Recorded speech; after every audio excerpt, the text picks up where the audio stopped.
Di langit, matahari menyorot dengan gagahnya.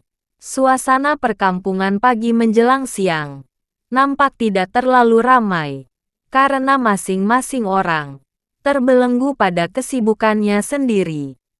Entah itu kesibukan di dapur, entah kesibukan di kebun, di empang, di sawah, atau kesibukan di warung. Jalu menghembuskan napas dengan pelan, sambil terus mengayunkan langkah di jalan perkampungan yang berdebu. Sesekali pemuda tampan itu mengangguk dan tersenyum, membalas anggukan kepala atau senyum dari orang kampung yang berpapasan dengannya. Kampung apa ini? Batin Jalu sambil terus melangkah. Sementara kelopak matanya jelalatan, mencari warung yang bisa dihampiri untuk sekedar beristirahat, dan membasahi kerongkongannya yang mulai terasa kering. Ah, itu warung kopi, bisik hati Jalu dengan girang, ketika ekor matanya melihat sebuah warung yang nampak sepi. Lelaki gagah berusia 20 tahun itu pun segera mengayunkan langkah dengan cepat. Karena begitu ekor matanya melihat warung, perutnya yang belum diisi dari semalam pun langsung mendendangkan lagu keroncong. Sambil mengatur napas dengan pelan, Jalu memasuki warung itu dengan santai. Lelaki berambut sebahu dengan tubuh atletis itu segera meletakkan buntelan berisi pakaian di sampingnya. Lalu, tanpa berlama-lama, dia segera memesan segelas kopi, guna membasahi kerongkongannya yang terasa kering. "Kopinya pahit apa manis, Bang?" tanya si penjaga warung dengan senyum sumringahnya. "Manis dong, Pok, semanis yang dagang," sahut Jalu dengan norak, sambil menyulut sebatang rokok. Gadis pemilik warung itu tertawa renyah. Katanya di ujung tawa, abang bisa aja." "Beneran, Pok," sahut Jalu sambil garuk-garuk pipi. "Kalau empok kurang percaya, empok ngaca aja. Beneran dah, empok bener-bener manis," lanjut Jalu sekenanya, sambil mengacungkan jari telunjuk dan jari tengahnya. Melihat ulah pemuda norak tapi ganteng di hadapannya, pemilik warung yang bernama Maria itu tertawa renyah. "Itu tawa renyah banget, empok. Kayak rengginang baru diangkat dari penggorengan," tatap Jalu makin menjadi-jadi. "Bodoh gelap," sahut Maria malu-malu. "Kalau gelap nyalain lampu aja, biar terang," ucap Jalu sekenanya. "Udah dong, kalau ngebanyol mulu, kapan aye bikin kopinya?" ujar Maria tersenyum simpul. Sementara hatinya ngakak abis, karena ekor matanya melihat keluguan pemuda ganteng yang ada di warungnya. "Terserah empok dah, orang warung ini juga warungnya empok," sahut Jalu seenak udelnya. Rupanya, kelamaan hidup di kebun singkong bersama Kong Ijul membuat Jalu kurang mengerti sopan santun, apalagi dalam menghadapi gadis cakep secakep Maria. Sementara buat Maria, yang udah kepicut sama kegantengan dan kegagahan Jalu pada pandangan pertama, tak terpengaruh pada sikap norak yang Jalu tunjukkan.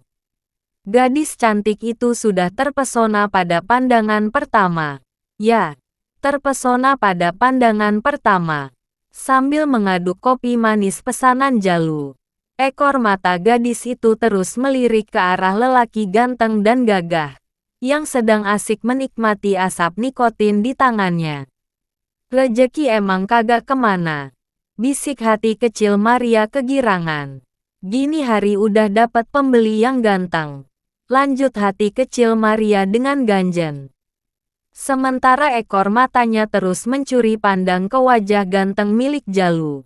Tanpa Maria sadari, Jalu yang memainkan batang rokok di tangannya. Sementara pikirannya sedang dipenuhi tanda tanya besar. Siapakah sebenarnya yang telah begitu kejam menghabisi ayah dan ibunya beberapa tahun silam? Kemana dirinya akan mencari pembunuh itu untuk membalas dendam? Sambil menelan ludah, Jalu berharap dalam hati, agar dia bisa secepatnya menemui pembunuh kedua orang tuanya beberapa tahun silam. Ya, utang nyawa harus dibayar nyawa. Sementara itu, Maria yang datang mengantarkan segelas kopi, terpesona pada ketampanan dan kegagahan Jalu. Rupanya si cantik Maria terserang demam cinta pada pandangan pertama. Jadi tidaklah aneh bila hatinya berdetak lebih kencang dan lebih cepat dari biasanya. Ini kopinya bang, silahkan diminum. Senyum Maria sambil meletakkan segelas kopi di hadapan Jalu. Pasti aku minum, sahut Jalu sambil melihat air kopi yang masih ngebul. Tapi minumnya nanti, tunggu adem dulu. Biar mulutku ini tidak jadi korban. Lanjut Jalu dengan candaannya. Pertanda bila lelaki ganteng berambut sebahu itu sudah mampu mengusir kenangan buruk yang kerap melintas dalam angannya.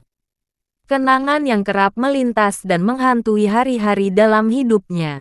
Mendengar perkataan Jalu, Maria tak mampu menahan tawanya. Sambil kembali mencuri pandang, hati kecilnya membatin.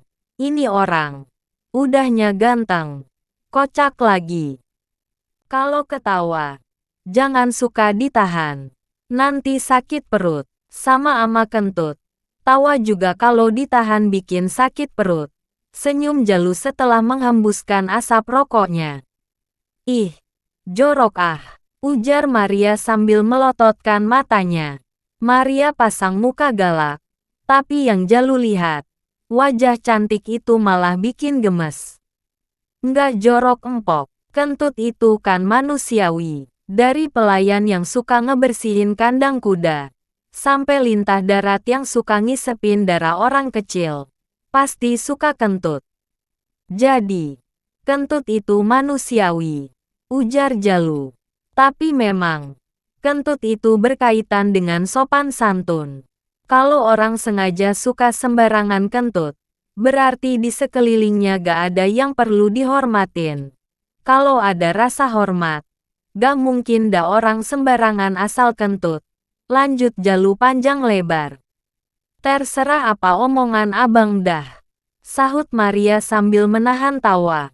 Lagi asik-asiknya ngobrol, yang sesekali diselingi cekakak-cekikik karena ada yang lucu. Muncul dua orang di warung kopi Maria dengan sombongnya. Kedatangan dua orang berpangsi hitam, yang petantang-petenteng kayak ayam jago gak ada musuhnya, membuat Jalu tersenyum kecut. Siapa nih orang? Kelaguan amat di warung kopi, bisik hati kecil Jalu, sambil terus melirik dengan rasa ingin tahu yang mengobok-ngobok perasaannya.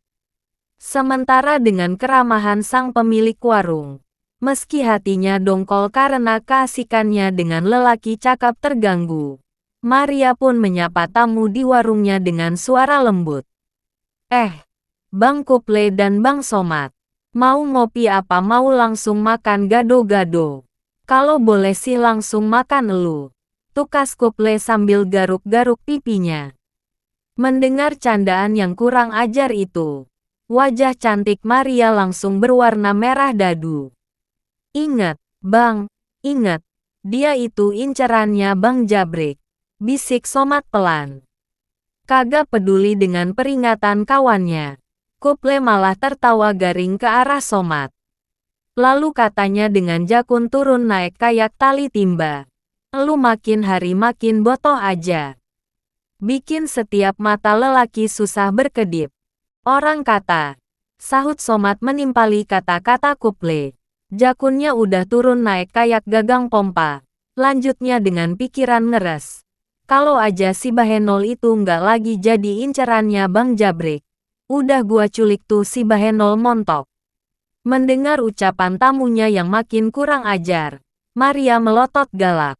Kalau abang datang ke sini cuma niat buat ngeganggu, lebih baik abang pada pergi dah dari sini. Lanjutnya dengan hati mendidih, jangan begitu dong, bener kata si Somad. Elu tuh makin cakep kalau lagi sewot, kata Kuple sambil nyengir kuda. Mendengar perkataan dua tamu yang baru datang itu, hati Jalu mendidih juga.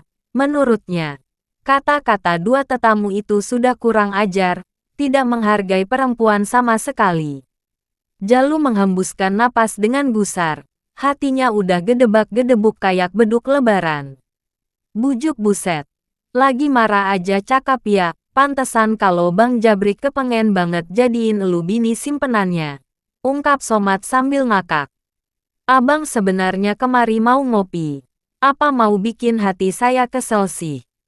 Tatap Maria dengan penuh emosi. Hatinya mendidih bukan kepalang menghadapi kelakuan Bang Kuple dan Bang Somad. Udah deh Pok, jangan ditimpalin daripada bikin hati empat. Jalu akhirnya buka suara. Mencoba untuk menenangkan hati Maria yang diselimuti kemarahan. Lanjutnya sambil memamerkan senyum simpul. Daripada marah-marah, mendingan bikinin bumbu gado-gado yang biang pedes. Kalau bisa si cabai rawitnya 50 biji. Emangnya perut abang kuat nahan pedes? Sahut Maria dengan kening berkerut. Sementara hati panas yang dirasakannya, mendadak adem melihat senyum Jalu yang menawan hati. Bola matanya yang berbinar indah, menyapu wajah ganteng milik Jalu.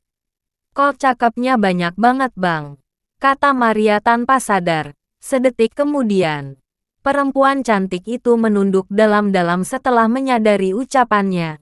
Ada rasa malu di sekujur tubuh bahenolnya, dan bermuara di rongga dada. Maksud saya, kok cabenya banyak amat bang? Ucap Maria meralat perkataannya. Emangnya perut abang kuat nahan cabai sebanyak itu? Lanjut Maria dengan kening agak berkerut. Kayak sapu tangan belum ditindih Triskaan. Bukan buat gado-gado, tapi buat nyebokin mulut mereka yang kotor kayak bibir comberan. Jawab Jalu seenaknya. Maria yang masih merasakan segumpal rasa marah di hatinya, mendadak jadi tertawa lebar, suaranya terdengar begitu renyah. Kocak juga nih si ganteng, bisik hati Maria dengan bibir masih mengembang. Namun, sedetik kemudian, senyum manis yang mengembang di bibirnya langsung kuncup kayak kerupuk kena air, ketika sadar kalau yang diledek Jalu barusan adalah tangan kanannya Bang Jabrik. Jawara Kulon yang jadi kepala centeng di rumah Babaong. Namun belum sempat Maria berpesan kepada Jalu. Rupanya Kuple dan Somad sudah mendengar kata-kata itu, perkataan yang membuat mereka langsung naik pitam. Mau jadi jagoan lu di sini? Bentak Somad yang tahu-tahu sudah berada di samping Jalu. Matanya melotot galak dengan kaki kanannya sudah berada di bangku panjang. Tak jauh dari tempat Jalu duduk dengan santainya. Bukannya menjawab pertanyaan Somad yang lagi melotot buas, Jalu malah tersenyum lebar sambil bangkit dari duduknya. Mau pergi kemana lu? Pelotot Somad gusar. Sebagai tukang pukul yang udah bangkotan, dirinya sungguh merasa diremehkan. Mau keluar bang, biar lebih lega dan gak merusak isi warung. Sahut Jalu sambil tetap melangkah meninggalkan warung. Kurang ajar, Somad menghardik marah. Wajahnya nampak merah tua menahan amarah yang bergolak di dadanya. Rupanya, jawaban Jalu barusan seperti bensin yang sengaja disiram ke kayu kering yang sedang terbakar. Sementara Somad yang merasa sangat diremehkan oleh jawaban itu. Somad yang tidak sabaran itu langsung mengepalkan tangannya dengan penuh amarah. Lantas, kepalan tangan itu segera tertuju ke arah belakang batok kepala Jalu dengan kerasnya. Mendapat serangan mendadak dari Somad membuat Jalu meringis gusar. Jalu pun dengan cepat memiringkan kepala ke arah kiri. Angin keras yang dia rasakan berdesir kencang di samping kepalanya, seakan memberitahu bahwa pukulan itu bukanlah main-main. Somad menginginkan dia langsung jatuh tersungkur pada pukulan pertama. Sementara Somad yang menyadari kalau pukulannya hanya menemui tempat kosong, semakin marah.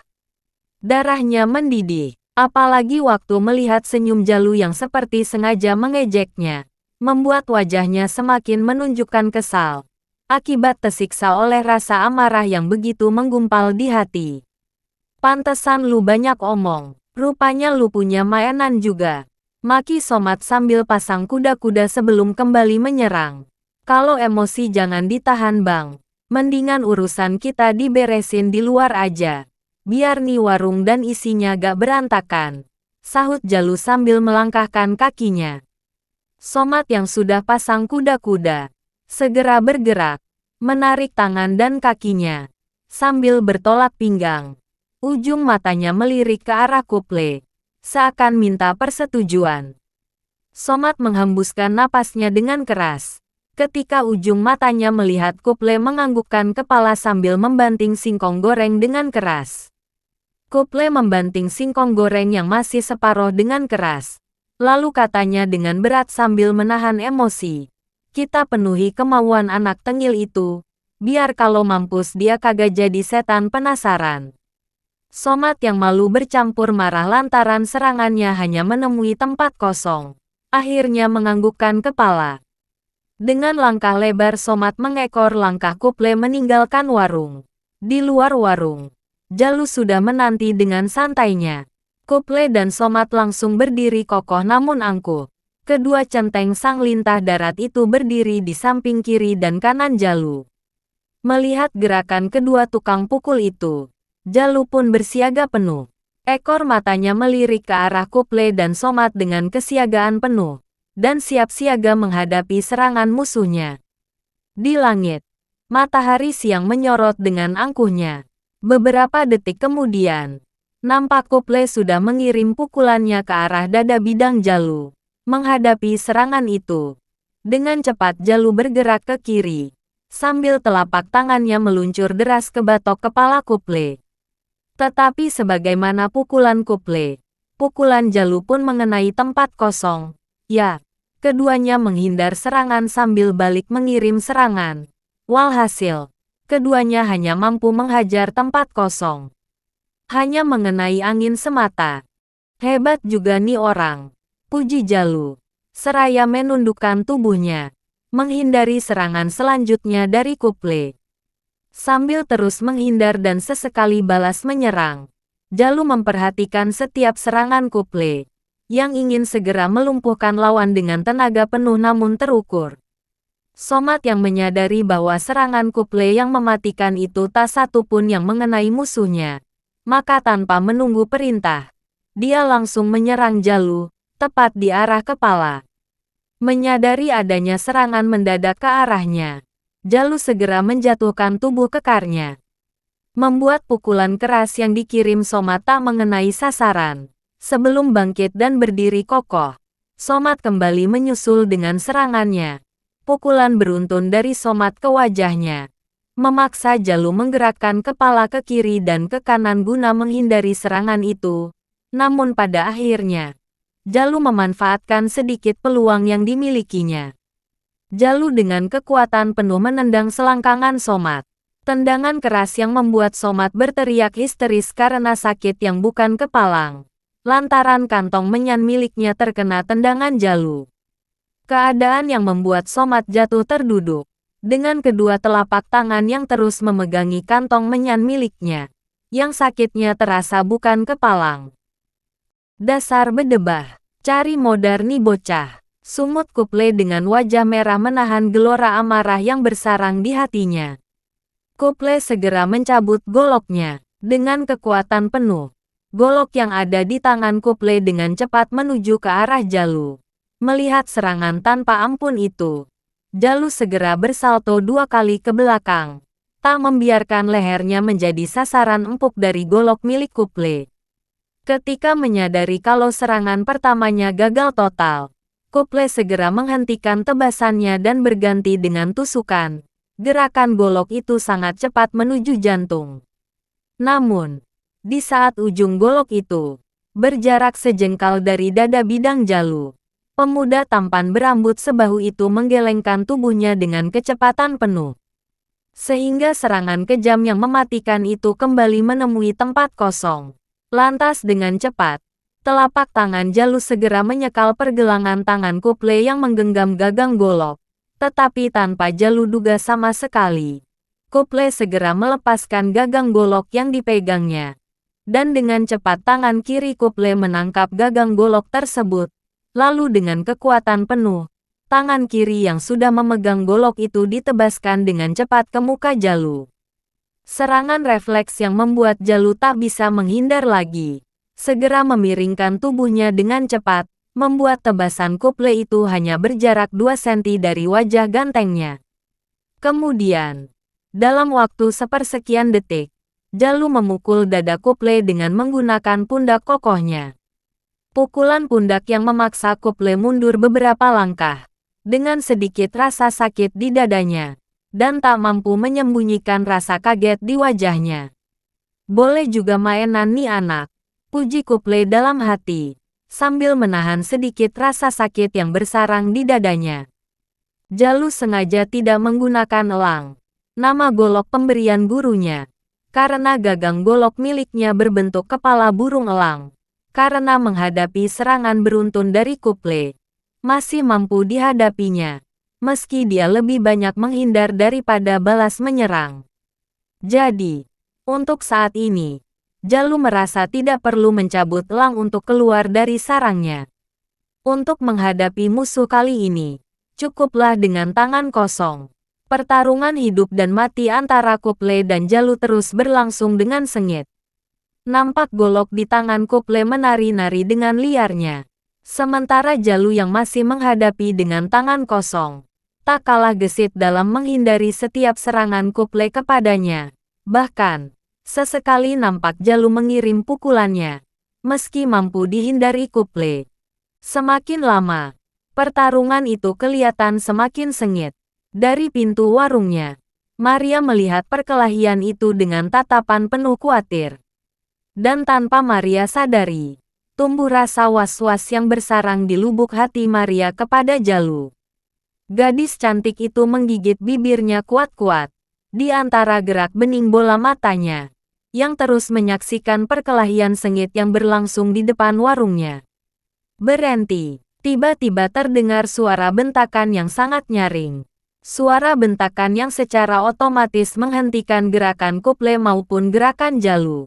Rupanya, yang membentak dan menyuruh mereka menghentikan pertarungan adalah Kong Haji Ubay. Melihat Kong Haji Ubay ada di depan biji mata, dengan berat hati Kuple segera menyarungkan kembali goloknya. Napasnya yang memburu terdengar ngos-ngosan. Sementara Jalu hanya melongo, karena belum mengenal siapa sebenarnya Kong Haji Ubay. Emangnya tiap persoalan tentu harus diselesaikan dengan golok? Tatap Kong Haji Ubay dengan tajam ke arah Kuple dan Jalu. Masalahnya begini Kong Haji. Kuple langsung buka suara. Nih anak udah bikin Somat ngejoprak ke lenger lantaran kantong menyannya didupak. Lanjut Kuple. Ekor matanya melirik ke arah Somat yang masih nongkrong menahan rasa sakit. Tapi itu gara-gara mereka juga Kong Haji, kata Maria yang tiba-tiba sudah berada di samping Kong Haji Ubay. Lalu, tanpa diminta, Maria pun menceritakan asal-muasal kejadian tersebut. Kuple dan Somat mendengarkan semua cerita dari mulut Maria itu dengan hati bergemuruh, berupaya untuk meredam api kemarahan yang bergejolak di hati mereka.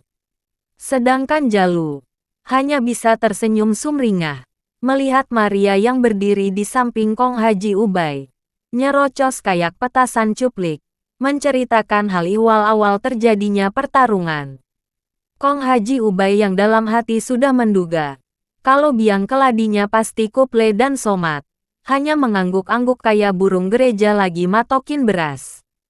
Ternyata, dugaannya tak meleset, bahwa Kuple dan Somat pastilah biang keladi dari kejadian ini. Sebaiknya elu-elu pada cepat pergi dari sini, kata Kong Haji Ubay kepada Kuple dan Somat. Kalau enggak, kejadian ini bakal gua laporin ke Babah Ong. Lanjut Kong Haji Ubay penuh ancaman. Mendengar nama Babah Ong disebut, Kuple dan Somat mendadak ciut. Hati mereka langsung mengecil. Kempes kayak balon bocor. Kegarangan di wajah mereka tak terlihat lagi. Bye-bye Kong Haji, sahut Kuple dengan tergagap. Aye ama Somat bakal langsung pergi. Tapi kejadian ini jangan sampai kedengeran ya ama kupingnya Babah Ong. Lanjut Kuple penuh permohonan. Kong Haji Ubay mengangguk pasti. membuat hati Kuple dan Somat merasa sedikit nyaman. Kemudian dengan perasaan tak menentu kepada Jalu dan Maria, Kuple dan Somat melangkah pergi dengan hati yang berkecamuk. Apa benar mereka tidak dendam Kong Haji? Tanya Maria sambil menatap Kuple dan Somat yang melangkah makin menjauh. Mendengar pertanyaan Maria, Kong Haji Ubay hanya bisa mengendikkan bahu. Lalu katanya dengan nada mengambang, "Kalau urusan itu mana gua tahu. Buat kita mah yang penting terus berdoa. Biar segala keburukan terhindar dari kehidupan kita." Lanjut Kong Haji Ubay, sebelum melanjutkan langkah kakinya ke musola Al-Barkah. Sepeninggalan Kong Haji Ubay, Maria dan Jalu melangkah beriringan memasuki warung. Sesampainya di tempat duduk yang tadi ditempati, Jalu segera minta dibuatkan gado-gado. Rasa lapar yang tadi terlupakan kembali dirasakannya. Maria segera membuatkan gado-gado pesanan Jalu. Tidak berapa lama kemudian, Maria datang dengan sepiring gado-gado lontong serta segelas air putih. Tanpa lupa berdoa, Jalu segera memakan sepiring gado-gado lontong dengan lahapnya. Melihat semua itu, Maria hanya menelan ludah guna membasahi kerongkongannya yang mendadak terasa kering. Tiba-tiba, entah dari mana datangnya, ada senandung iba di lubuk hatinya. Sebenarnya si ganteng ini dari mana dan mau kemana? Bisik hati kecil Maria sambil mencuri pandang. Tidak berapa lama kemudian, Jalu selesai mengisi perut keroncongannya. Telinganya mendengar kumandang azan lohor. Dengan cepat Jalu pun menghabiskan air putih yang tinggal setengah gelas. Sambil menyerahkan uang kepada Maria, Jalu pun bertanya arah jalan menuju musola. "Abang terusin aja jalan ini. Nanti kalau ketemu gang di sebelah kiri jalan ini, abang lalui aja gang itu. Nanti juga abang ketemu musola," jelas Maria dengan cekatan. "Makasih ya empok," sahut Jalu sambil menerima uang kembalian yang disodorkan Maria. "Sama-sama bang," jawab Maria sambil memamerkan senyum manisnya. Dengan langkah lebar, Jalu segera meninggalkan warung gado-gado itu, tanpa menyadari kalau pemilik warung itu terus memandangi kepergiannya dengan pandangan nanar.